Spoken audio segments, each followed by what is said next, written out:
Hmm. But moving on, we got the next race, which was Brazil versus Belgium. I guess before we talk, I'll go through the bans here to make things a bit easier. So Brazil, they banned Kristoff and Jumba for defenders, Ursula, Bo Peep for tricksters, Eric and Woody for speedsters, Calhoun and Pete for the brawlers, and then for Belgium, they banned Ariel and Swan for defenders, Aladdin and Ursula for tricksters. So both teams actually went out and banned Ursula. Interesting.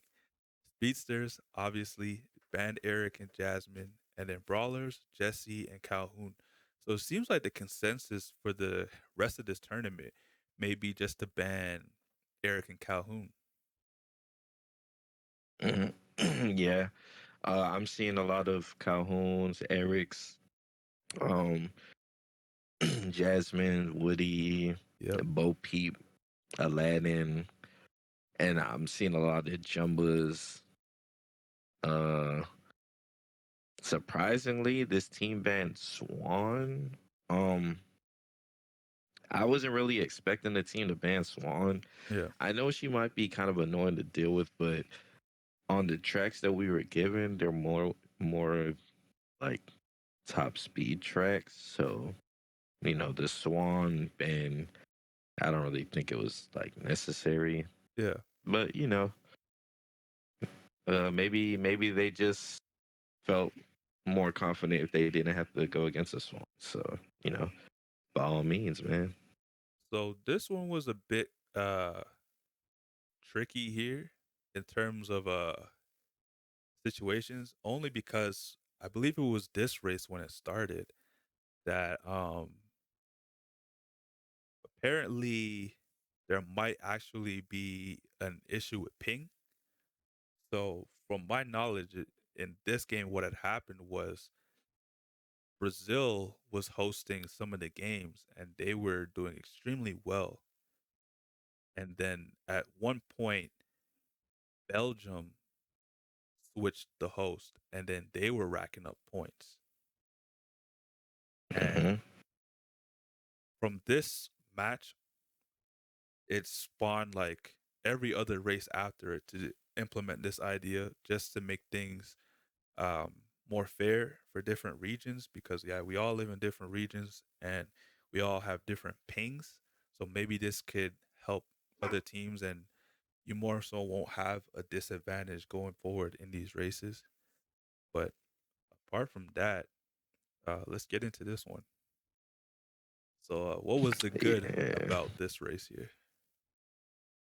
Well, this is kind of all right. So you can kind of okay. So for me, I think the good is the fact that both teams had their time to shine.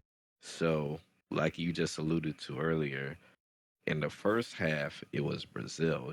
They were outplacing Belgium. They were performing better. Yeah, The confidence was at an all-time high. They were feeling good about themselves. And I was watching. Brazil was looking pretty lit. Now, one of the things that Brazil got that surprised everybody is they actually created a spreadsheet with all of the characters on each of the maps and saw what characters had the fastest times. yeah, So that is actually pretty good. I commend them for that because that shows that they're putting in that extra time and effort and to get dedication. their the dedication is theirs, showing that they put in the work to try to make it as far as they can go. Yep, And me being the type of player that I am, I appreciate that a lot because the preparation could go a long way, man. That could be a deciding factor. definitely. So Brazil look like the type of team that'll do their homework, man. So you definitely don't want to sleep on this team. But No, you know, just like I said Brazil, uh, Belgium. Brazil, they were doing good at first. And as soon as like the halfway mark happened, Belgium like turned on the Jets and started racking up their own points. And, Yep. it got real close. Because It as we got can really see close. here, I want to say from it might have been race 3 that it started to get close. They started to catch up in points because here we had It could have been. Belgium. We had Manji in first place and Cams in third place. And then Oni and either Muba or Axel, they rounded out the bottom four. And in the fourth race, Mm-hmm. very similar again. So they were trading with Brazil in terms of points. And then in the fifth race, they had Mm. an even balance, like very palatable terms in points against Brazil. And yeah, from then on out, it seemed like it could have been anyone's game at that point. Okay, okay. Yeah, that's it really was. It really could have been anybody's game. Yeah, Uh, if I'm okay, so you said so. I'm looking at the the races total points yeah. from like each race. So So I want to say from race race one. 3 is when Mm-hmm. Belgium started to pick things up. Yep. So from race one, uh, Brazil had 23, Belgium had 13. Yep, Race two, Brazil had 23, Belgium had 13. So, you could definitely, it felt like there was like a little difference in like performance. yeah, Race three, like Sammy said, things started getting a little bit closer. The pressure started, kind of shifting a little bit. Like Belgium, they said they had enough, man. They trying to get their own points. Race four, Brazil, they still in it, man. They like, nah, man, you gotta hold you back, Belgium. It's our show still, you know. But Belgium, not out, not out. Race five, Belgium answers with their own 19 points over Brazil's 17 points. They like, it's your show. We're coming to take it over. That's what Belgium is saying. yep. Race in race six, they're like, is it still Brazil's show? No, Belgium coming back. 20 points versus Brazil 16 points. Belgium is starting to show resilience. They are a tough team too. Don't count them out. Race number seven, Belgium. It might as well be the Belgium show at this point because they have 21 points to Brazil's 15 points. It's like a flipperoo happened. Like, what's going on? And in the final race, race eight, Brazil ends up getting on top with 19 points versus 17 points, with the total being Brazil with 150 versus Belgium with 138. So in the end, it looked like they were fighting for the show contract, but it looks like Brazil signed a dotted line. They got the best deal, the best offer, and they ended up getting the W on that one. So, you know, I it was this think up to this point. This was definitely probably the most competitive race out of all of them. I think what really held Belgium back was probably them taking too long to optimize how they wanted to run against Brazil. Because had they not, Okay, so after the first race, they were down 10. Had race okay. 2 been their race 3, moving on forward, it probably would have been a lot closer in terms of the finish, in terms of point totals, because they Hmm. allowed Brazil to get 20 points up on them after the first two races. But had they been able to bounce back in race 2, honestly, we could be seeing maybe a different winner out of this race, because Yep. from race 3, it seemed like Belgium just took the momentum. Yeah, man, Belgium was they was putting up a fight, man. Yep. They were fighting, man. They were down but not out, not by a Nope. long shot. So Brazil definitely had to fight for this one, man, Yeah. because Belgium did not make it easy. Um, you said if I could get to the bad, Yeah. now you would think that I would bring up Belgium since they were on the losing end. But I'm actually going to bring up Brazil because one of the things that I noticed is that, and I actually feel like this happened because of lack of tournament experience. Yeah. Um, I have never seen any of these players in a competitive setting in terms of Speedstorm, or at least anything that I've been a part of. So I don't know if the competitive experience is there in terms of Speedstorm tournaments for any of these players. Yeah. But I know at least with Team Brazil, even though I commend them for doing the spreadsheet and having all the information they had, it looked like and I think Nelisi said something about this too in the chat, but it looks like they might have burned through a lot of their strong racers pretty fast. And, that could definitely show in the points because at first they were they were racking up a lot of the points. Yeah. Um, but it looks like they burned through a lot of their strong picks, in the beginning. When we were watching the stream, we were watching it from the trickster's point of view, and towards the end, you could tell if you watched the race, you could tell they were definitely very they weren't they were losing I wouldn't say losing confidence, but they started struggling more because it didn't look like they had any racers to fit the tracks that were left. Yeah. And I could tell because at the end, the Meg came out, but the Meg was coming out on tracks that usually you wouldn't use a Meg on. Yeah. So like Agrabah, which is the last race, Oh man. you would never use Meg on that race because Meg is a slow racer. Like she doesn't have the top speed, Yeah. and there's not enough corners to keep up with her handling. So in Like, terms of that, if I can butt in here for a second, the hmm bans for the tricksters were Ursula, Bo Peep, and Aladdin. So yeah, for Agrabah 7, you definitely wanted someone like an Ursula who has a lot of top speed, but hmm Bo Peep as well.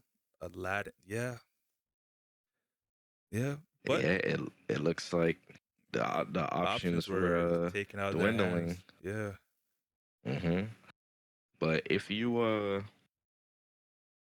we go to hold on, I have my game open right now. yeah, So obviously they can't use Anna and Randall because they're banned. yeah, Um, I think by that point they have used Jack twice yeah. already. So on Let my me screen, they've check. used Jack twice and Hades twice. Okay, so uh, Jack twice and Hades twice. The Figment Oh, was okay. used twice, it seems as well, Uh, yeah, they just put Figment two times. and then the Meg was used 2 times. Okay, so yeah, the Ursula pick definitely it looked like it screwed them. Yeah, Uh, but you see, this is where map knowledge comes into play because exactly. out of all of the maps you could have used Meg on. Your best bet would have been to use Meg on probably the Arby's maps. You The do not Arby's want to maps save or even Meg. Toon Village, Yeah, Toon Village as well. because But that's a very short map and you don't really need a hmm lot of top speed. yeah, I mean, top speed would be great, but it's not as much as a necessity than on a map like Agrabah. Yeah, So you, Brazil, knowing that Agrabah was gonna be a final map, they should have realized that Meg would not have been the answer, and they would need to save one of their top speed picks for Agrabah. yeah, So it's just you like that. Uh,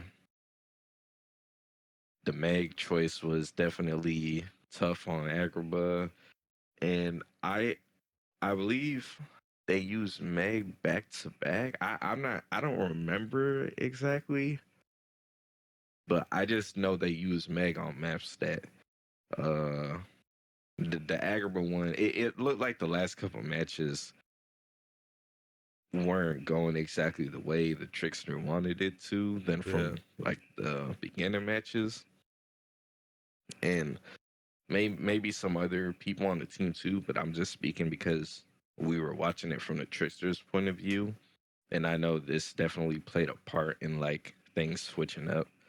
yeah, But uh, yeah, you kind of want to plan for that ahead of time. Shoot, I mean, if I'm going on a top speed map, I would have picked Oswald over Meg. Like, yeah. but that's just me. Uh, but they ended up getting the W, and I'm pretty sure, knowing how much work Brazil put into their spreadsheet and everything, I definitely think they're gonna make the proper adjustments for next time. Um, Definitely. I I don't know who they're gonna be going against next.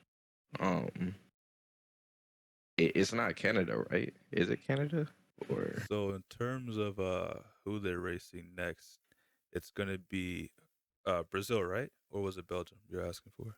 Brazil? They're Brazil, going against United Nations. So that's gonna be a tough United one. Nations. That's Yes, gonna it be is. one of the better maps to look better matches to look at this week. Hmm. I agree, man. I agree. Out of Group Um, B, I should say. yes, definitely. But yeah, I think they will make the proper adjustments. Uh, I know that race was definitely too close for comfort, so I know they're gonna try their best to Better optimize. try yeah, better optimize everything they got going on. Um, but Belgium, man, even though they didn't end up getting the W, I feel like they're gonna be more prepared as well because Yeah, I'm pretty sure they know the slow starts uh hit them hard. Even though they started getting things going towards the middle to the end, yeah, they kind of want to be more consistent with that. most definitely. So I know they're Because gonna try to make some adjustments to that too. so if we take a look at their match spreadsheet, had race one been like race three throughout the rest of the race, I think it could have been either or which team you have win. And I think probably Belgium slightly edges out Brazil based on how the points are looking from race three onwards. So Hmm. if Belgium is able to work on their slow starts, I think they're going to be a problem in Group B later on through the rest of the duration of the group stages. Yep. Hmm. Because even though Uh, they are down in terms of points this week, they are not too far behind Team Canada, which is us, Team United hmm. Nations, who they're racing. No, sorry, who Brazil is racing against this week, and also Brazil. Like we're Hmm. all 10 points away from each other, so anyone can round out the top four out of the names that I just listed there. So definitely are still in it, and they have Hmm. room to improve, and which is kind of scary.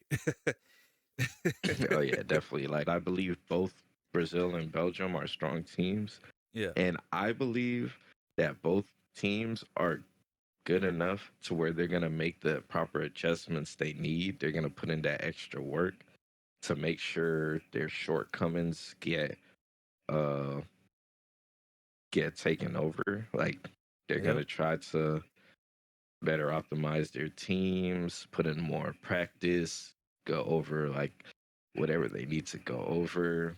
You know, I one thing I do hope teams do is I hope they try to do their homework. Like yep, not only like do you want to pay attention to other teams, but you kind of want to pay attention to what your team needs to work on or definitely. prepare for and everything. So I think that's gonna help out a lot.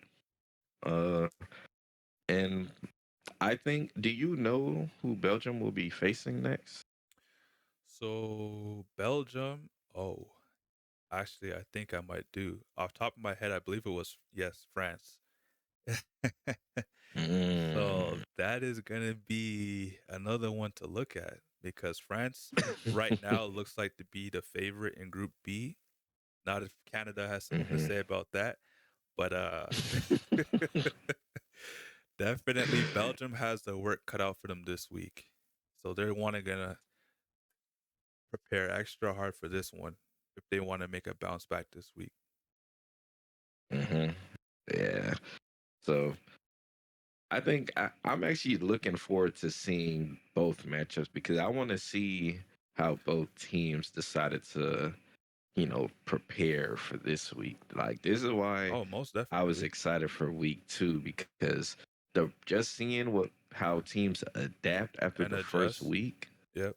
yep, it's gonna be a sight to see, might I say. So I'm looking forward to seeing everything, man. But I Well, you really know I'm already enjoyed. looking forward to this because these are teams Yeah. are in my group. So if I Yeah, could pick you definitely something up, gotta be on the I'll lookout, definitely man.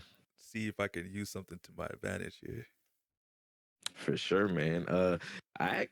Crazy because there's actually a team that's scheduled to race, and this is the first day. Like the draws just got put out, so Yep.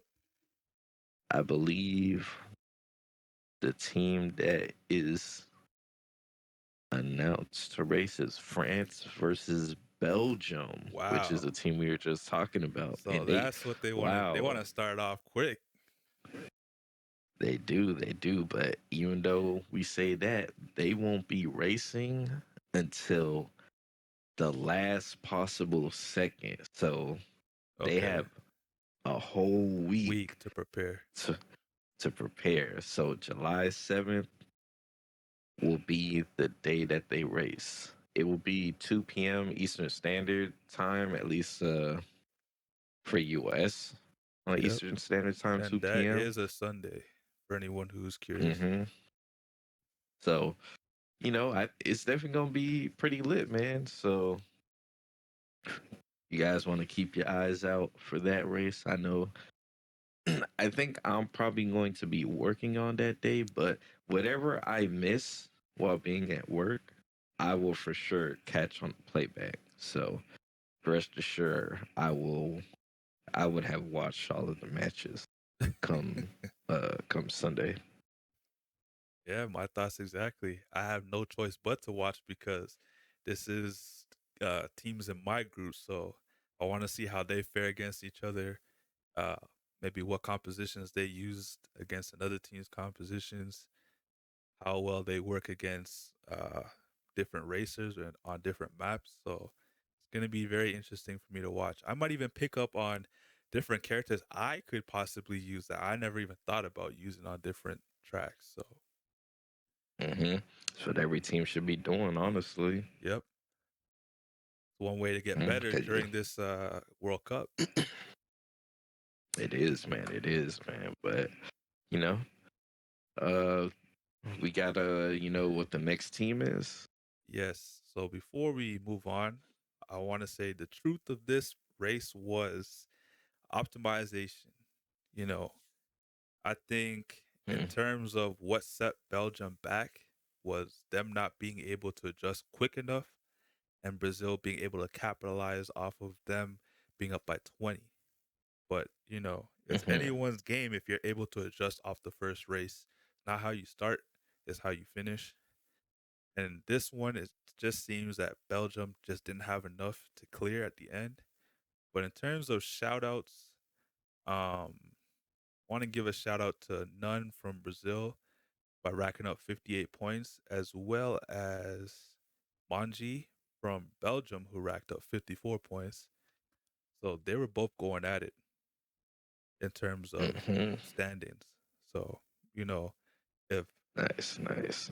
Brazil had first place, second place was Manji from Belgium and vice versa. So they were definitely putting on the show. They definitely were, man. I can't wait to see both the teams race again, man. I'm I'm excited for the next matchups, man. I can't lie, bro. Myself included. So for the next team we got here, or the next race I should say we had here was none other than myself, and my team was Team United Nations versus Canada. And I got a lot to say about this one because this was my race, but I'll let my guy here Nano talk about what he wants to talk about because he did say he has some things to say about this race. And after that, maybe I'll piggyback or maybe I'll just have my own points because I definitely have a lot to say about this one. But Okay, okay. All right. So one thing that I want to say is wait. My bad, I my bad, my bad. Let me nah, just you're good, discuss you're the good. bans real quick. Hmm. So for Team United Nations, they banned Ariel and Jumbo for defenders, Bo Peep and Ursula for tricksters, Eric and Jasmine for speedsters, Calhoun and Hans for brawlers, and then for Team Canada, we had Ariel and Kristoff, and tricksters we had Aladdin and Mulan, but the other two classes were the same bands. Okay. So I'll let you carry on though. Um, man, what can I say about this matchup, bro? I'm not gonna lie. This was a entertaining match, at least in my opinion, to watch. One, obviously because my boy Sammy is on it, man. So I definitely wanted to see how he would perform, especially with this being your first tournament and everything. And it's always so funny, man, because this is like a lot of people's first tournament. So it's really nice Yep. seeing how, you know, players experience something like this or being under pressure and whatnot.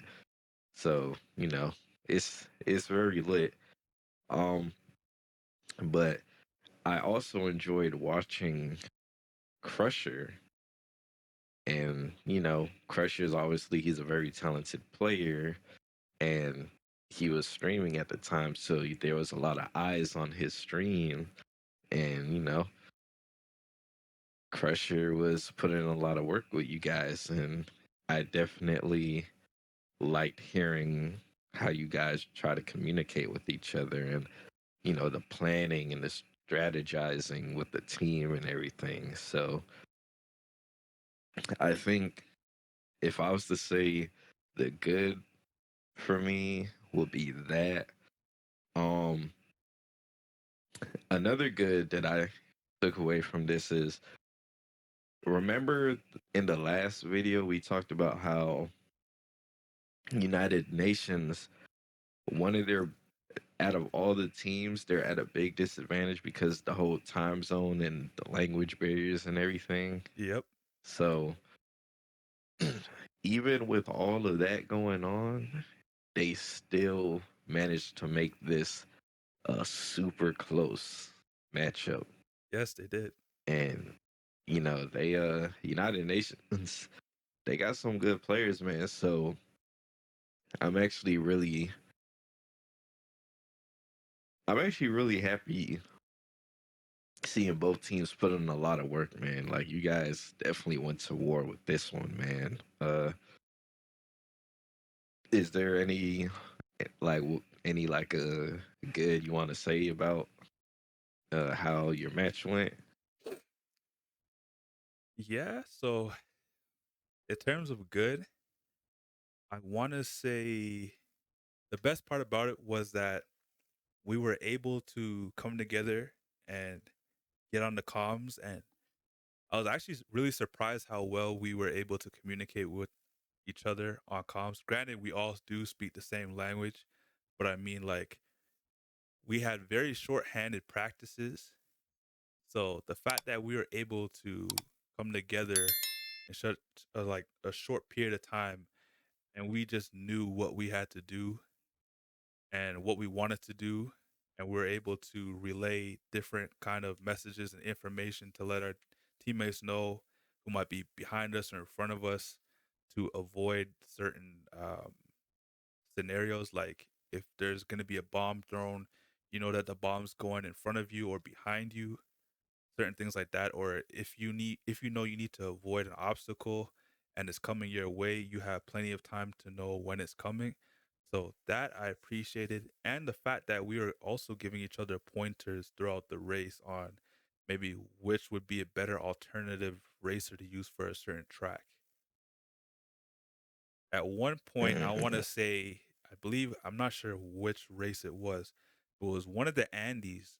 Me and Crusher were actually dominating throughout the entire race, where with his blue and my peak combination. Because one, me and him were going back and forth on what we were doing, and two, we were also making sure that we were using our abilities beneficial to one another. So if he had a disc, he wasn't throwing it behind me; he was throwing it in front of him, so I wouldn't get the friendly fire.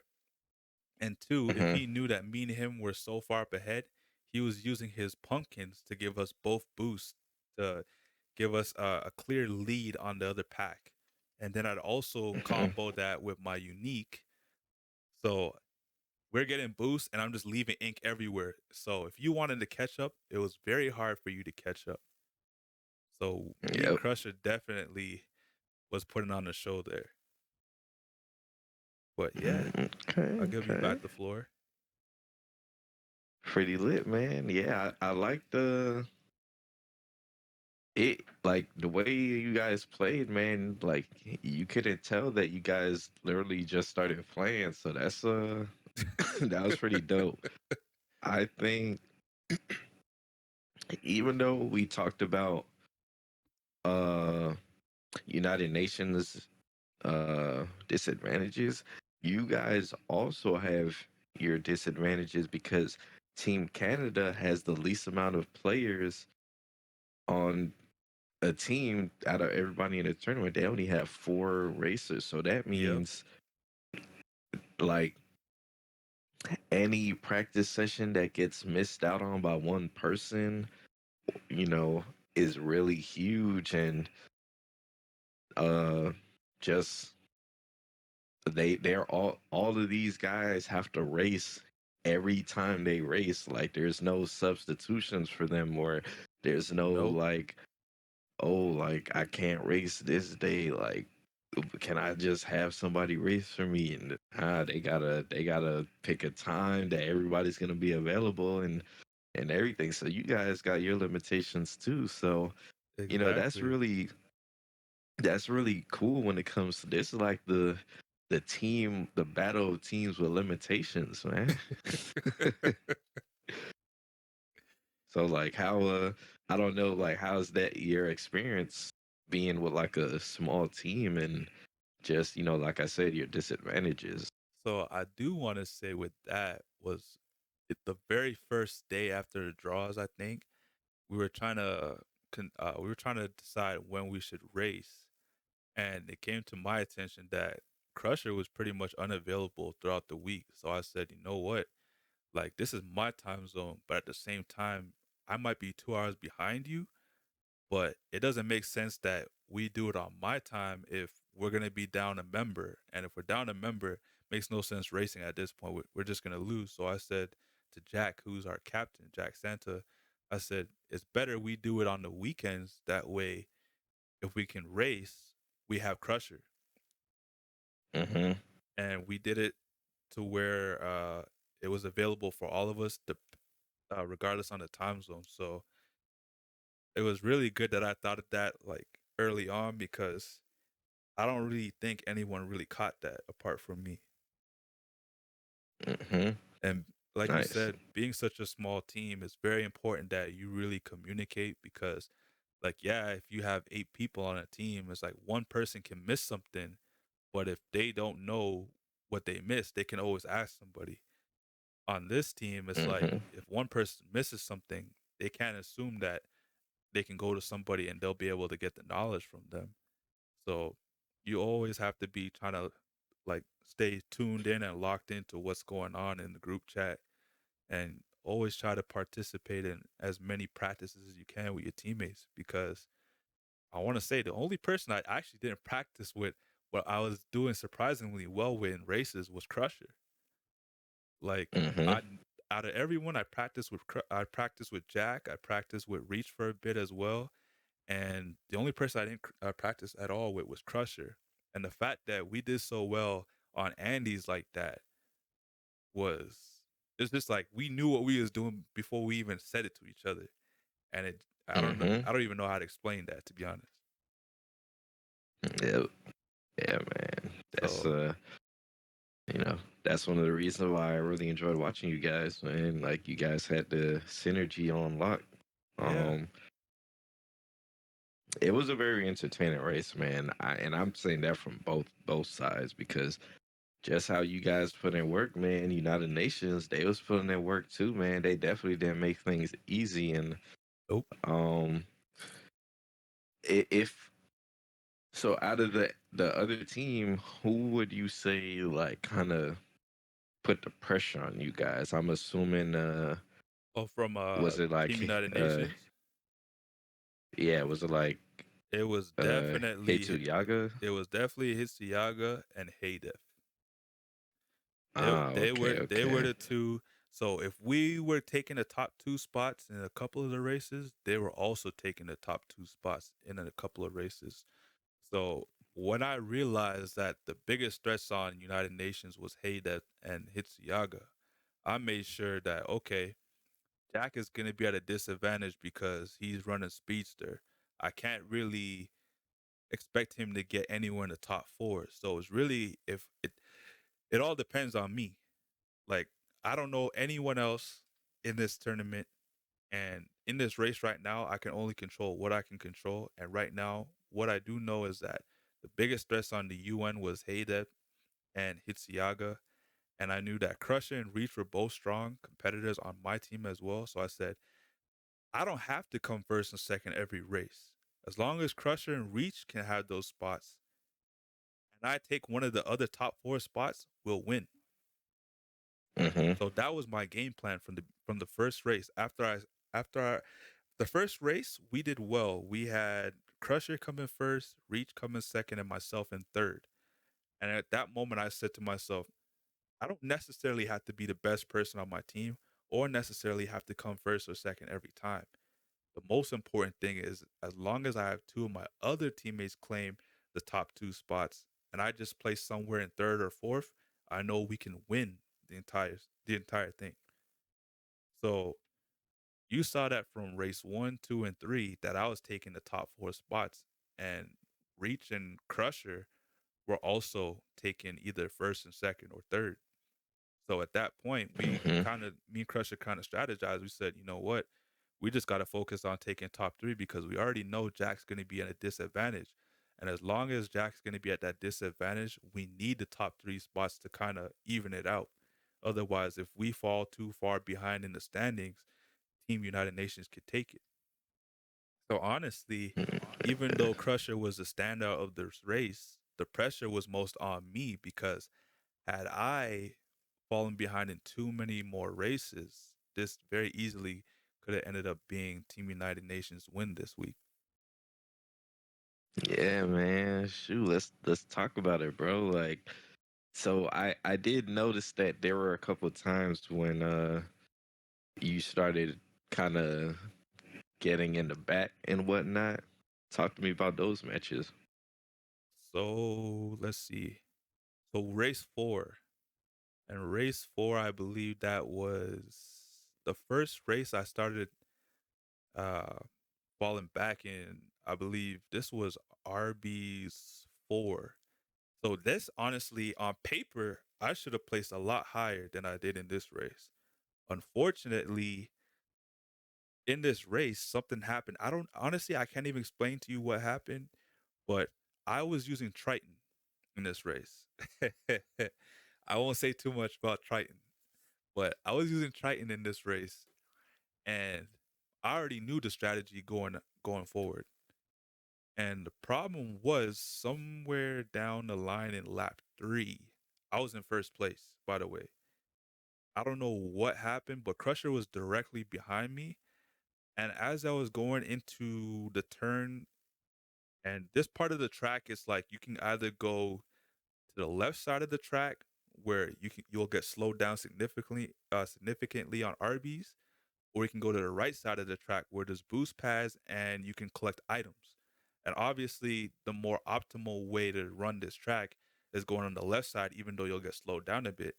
Trying to go to the right side to collect the item, it takes too much time off you and it's not very viable, especially in RBs4 when it's a short track.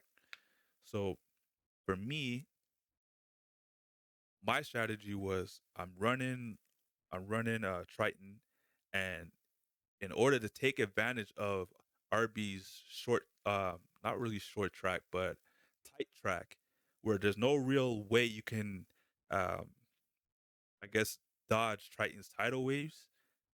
I made it my thing to get every item pickup I can to utilize his unique, because in that way, I don't know if not too many people notice, but on RB's4, because the track is so short, when you use Trident's charged unique, setting back the tidal wave, it actually doubles in length. So imagine this: I'm on the first lap, and I use Triton's tidal wave. By the time I hit the second lap, I'm already I'm already rushing back, and I'm seeing the tidal wave run past me again to do another round. Hmm. So my strategy was I don't have to have that many tidal waves. I just have to have enough to cause trouble. So if there's 5 laps, and out of the 5 laps, there's 3 laps where I use a tidal wave. That means every lap that everyone races behind me has to avoid a tidal wave. Yeah, that's true. So that was my strategy going ahead. But like I said, somewhere along the lines in lap 3, when I got to the boost pads to pick up the item, my boost automatically just dropped to shut off. And because I had Crusher behind me, at the time he was using Shang's unique. So I got friendly fired from Shang because Shang just rode straight into my back. And behind him, yep, behind him was Jafar. So not only did I get stunned by Shang, Jafar stunned me right after. So I didn't have to just worry about getting back in the top 3. I had everyone that was like, I had a significant lead to the point where I was by myself in first place at this point. But because I got hit by Shang, and then immediately after I got stunned by Jafar, it put me into like 6th place that I had to work my way up. Mm, And because I'm a brawler, they don't have great acceleration getting back into the thick of things. So I was struggling to even get back in the top 4 at that point. So my thing was, if anything, if I know that Jack's gonna be somewhere near the bottom in every race, I cannot place beside him in the bottom 2 as well. I have to at least get somewhere near the middle of the pack. So I tried to finish that one as close as I could to 4th place as possible. But yeah, I want to say that third lap, man, is what really did me over. And that yeah. it was that race when Team United Nations started making a comeback. Okay, okay. They saw something they could take advantage of, Yeah, man. I do want Yeah, to say I man. did This. bounce back in the second race, but there was enough times where my own performance was a detriment to our team's success. So in terms of uh, where our team faltered, I take the blame for that this week, or last week, I should say. Hey, man. A part of uh being a good player and being able to get better and whatnot is, you know, taking accountability when you feel like you feel like you're a part of, you know, something going wrong in what you're doing and your play and whatnot. Most Um, definitely. I I commend you for that. Because a lot of players in this game they like to blame a whole bunch of other things, and Speedstorm definitely be on that BS. So Most outside definitely. factors definitely you know do come in effect, but I mean, all you could do is really just Control what try you to can do. yeah, and like get better yourself and get more prepared for the next time and whatnot. So Yep. you know I uh I commend you for that. One of the so if that's like a part of the bad, but Mm-hmm. if I was to say, uh, at least for me, my last bad would be I noticed that while you guys were playing, there was some conflict between the team and Reach because of the lack of communication. Yes. So I don't know if you want to talk about that. That was one of my biggest points that I was just keeping to myself till we got here.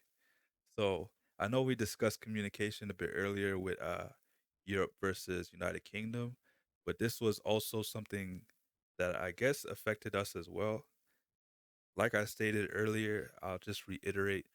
Um, Even if you have three people on comms, granted that is great, but also just having that one extra person not on comms is almost like treating them as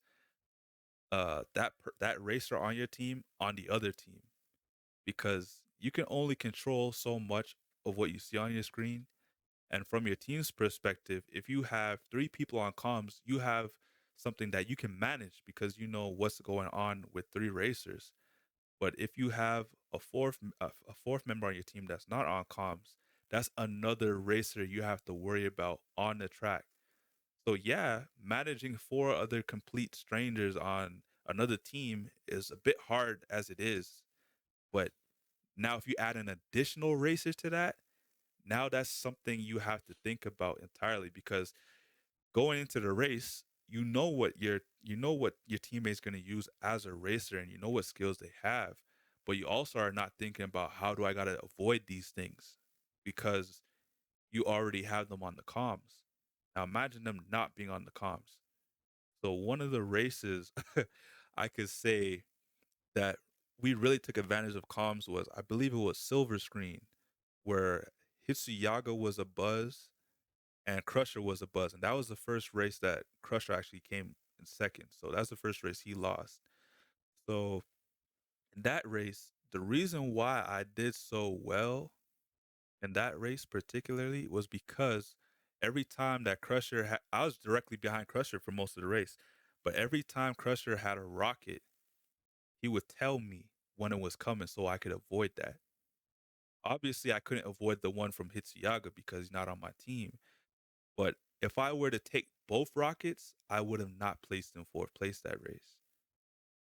Hmm. Especially, what was the other one? I believe it was, let's see. I believe that the second race, what was the second race again? Oh, I do know there was a time, and this was in the second race where you were about to get third, but Reach used backfire as the Yes, figment, and he hit you, and one of the enemy teams past passed me, you and exactly. got points. So that race, I believe that was Toon Village. It was and Tune I and 3. I and I was Hercules. So in that one, I actually was in first place for majority of the race.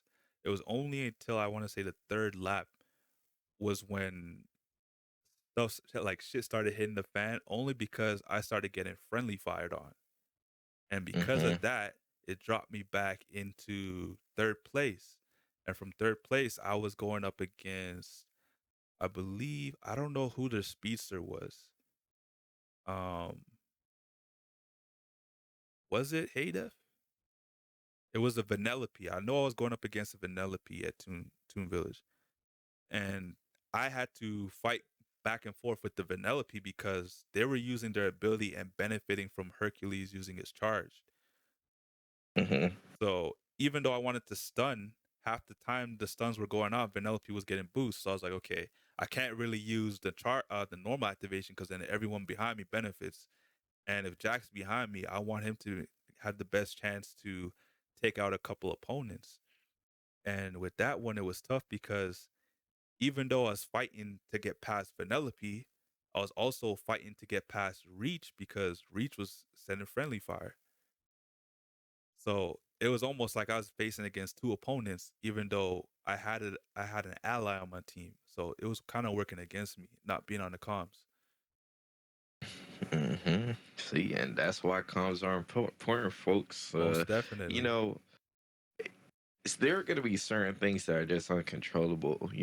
Every match, every team is going to do some type of friendly fire. It's just the nature of Yeah, how the game is, and especially with team mode not being in private lobbies as of yet. So it can't be completely negated, but having good comms and having everybody on the mic will help uh lessen that by a lot. So most definitely. that's definitely something to look out for. But uh I guess if I were to say, have any like final thoughts on the matchup, I think both teams played great. Yep. um you guys, I'm really excited, looking forward to how you guys progress throughout your next match. I know you guys are definitely going to be in the lab, and I'm pretty sure United Nations are going to be putting in work too, because they were right there with you guys too. So Definitely. I know they're going to try to get redemption on their next opponent. For me, I want to say the truth in this race was pretty much myself. Because, like I stated earlier, I was the X factor in this race. One, this is my first competitive event I've ever entered. And two, the whole race, or yeah, I guess the whole series of races really relied on me because after the first three races, I knew we were in a good spot and I knew what the formula was to win against Team United Nations. So definitely, I want to say I was the game changer in this race, not to brag or anything, but like I said, had I had enough races where I came in the bottom two every time, this easily would have went to Team United Nations. Yep. Hmm. So going So forward, I know what I need to work on specifically, and I'm definitely gonna be working on that. So if you think that you'll be taking advantage of that going on forward, I'm just letting you know. yeah, man. I think you guys are very fortunate to have a player like Crusher on a team, man, because I know, me knowing how Crusher is, he will definitely try to help you guys and give you guys as much advice and information and prep that you need to, especially going against the type of teams you guys are about to go up against. So, Oh, most definitely. uh, and, you guys, even despite the lack of communication on Reach's end, from what I'm looking like, Reach is actually a really good racer because he was getting a lot of the top spots. Yeah, she was definitely killing it out there. I'll say that. Oh, Reach is a she. Yes, I did not notice Oh, myself. So okay. to reach, if you're watching, I apologize. I've been saying he a lot when we was in that race, but I did overhear in a Discord server that follows Speedstorm that Reach is actually a girl. So Okay, okay. I like to apologize. Okay, So okay. yeah, Reach, she definitely got some skill. I'll give her that. Okay, okay. Well, hey, Reach, if you watching this, gotta get that communication up, man. I don't know if there's something like, if there's something stopping you from being able to talk, you should probably let your team know, so that way they could at least be understanding. But at the end of the day, it's y'all team, man. Hey, so y'all, it's whatever for me. In terms of shout outs for this race, I want to say the best performer of this race was obviously Crusher, but obviously close standouts were also Hitsuyaga and Reach. They those three were definitely the ones to watch in this event or these races. Obviously, I had a couple good races there myself, as well as Hey Def, but you know, got to give flowers where it's due. And for those three, definitely a pat on the back, a round of applause for them. Thanks for watching. Please leave a like and subscribe. I'll see you at the next one.